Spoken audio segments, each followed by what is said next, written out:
Let me start by saying if you stop watching this video in the first few seconds, that's fine, but you're going to miss some important information I think might be helpful to you down the road, particularly in building relationships.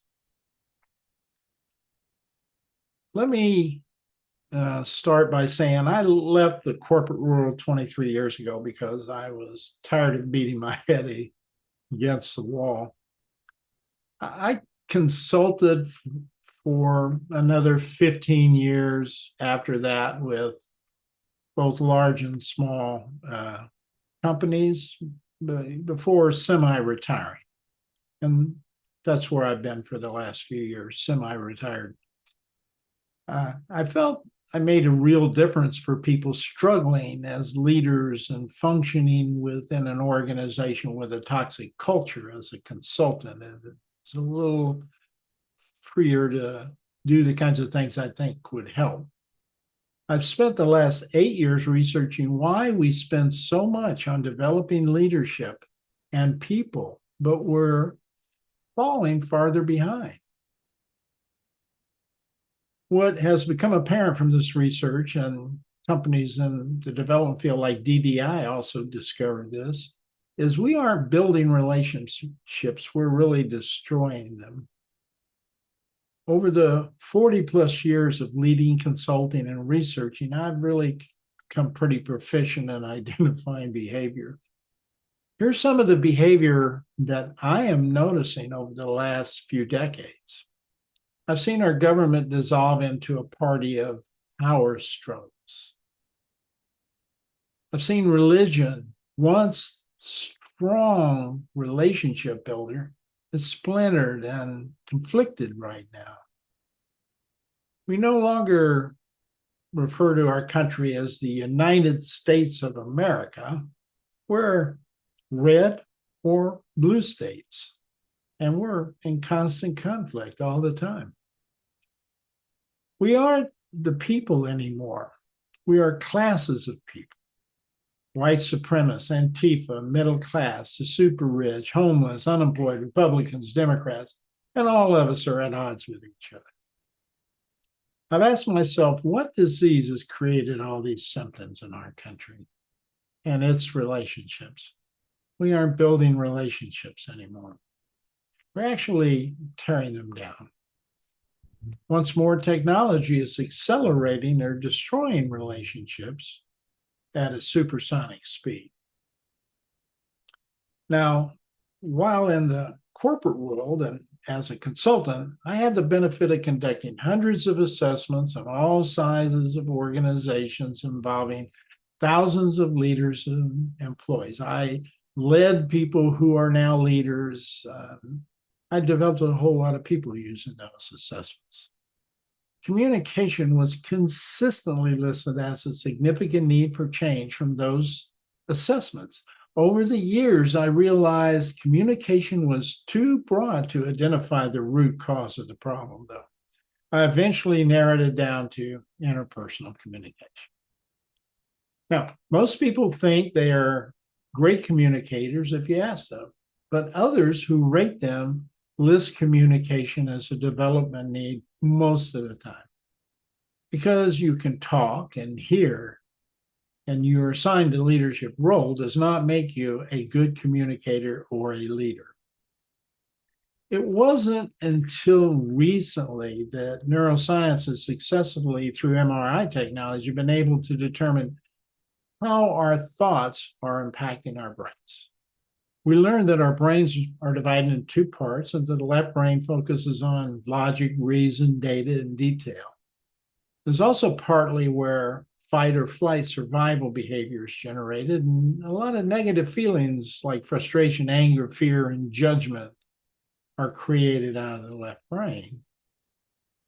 The left brain was really designed in early times to warn and protect you from threatening things. It's necessary, but we have come to rely on it instead of managing it when it's necessary.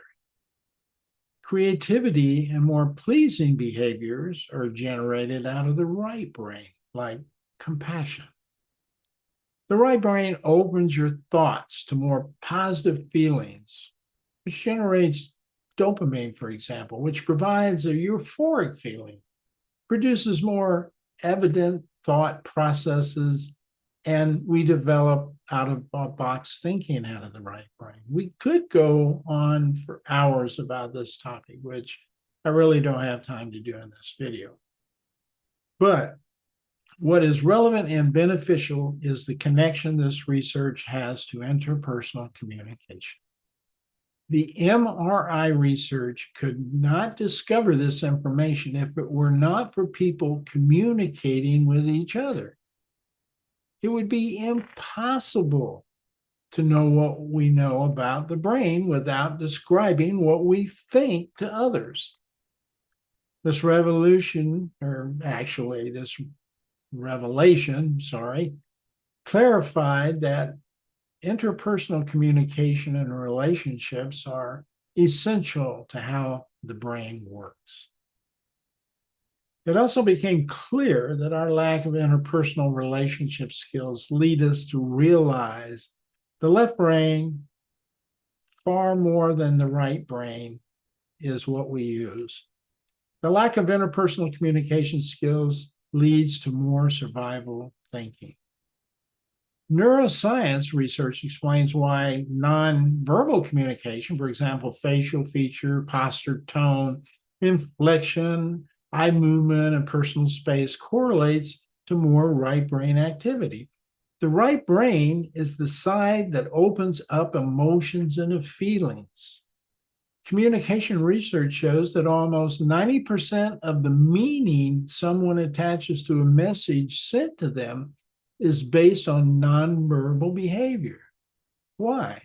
Because nonverbal communication is linked to perceived emotion, a right brain activity that is appealing and pleasing to people. From communication research, we know a person who emotes nonverbal behavior, describes it or uses it well, is consistently and congruent with verbal communication, is perceived as charismatic, and is more appealing to other people. To take this just one step further, though, interpersonal communication is not a single activity. It is a systematic process involving several forms of communication and external and internal influences like culture. Unless you understand the role and context of nonverbal communication in the interpersonal communication system, learning about nonverbal communication will have limited value or may even have adverse benefits. The same is true for active listening, conflict management, motivation, or any other topics, because they all require understanding and using the whole interpersonal communication system to develop trusting relationships so you can apply those principles. The lack of knowledge on how to apply interpersonal communication is causing decline in relationships, all of which are observable behaviors in both personal and professional relationship in today's society. I'm sure you can name a lot more of them. That is what I help people improve, interpersonal communication, which leads to building better, trusting relationships. You can find out more about that on my website. It's listed below. I have a course that I've taken what I think are the best components of the interpersonal communication system and put them into a course that I teach. And we spend a lot of time going more in depth of what I've told you today, and so that people can learn to use interpersonal communication effectively. It's something we normally don't teach in college. In most cases, you might have a course called interpersonal communication. You get a broad brush of it, or you may take nonverbal communication or conflict management or something like that, and communication's mentioned. But without communication, none of it really works well. It doesn't take. You normally can't assimilate it and apply it very effectively. So that's what this course does. It teaches you the whole component system of interpersonal communication that allows you to embrace and apply all of the other techniques that you need to learn as a leader to be effective, and make them to where you can build a personal relationship with those who you are going to apply those techniques with. That's what that course is all about. Thanks for listening to this video all the way through. I hope some of this is enlightening to you and it makes you want to go out and learn more about it.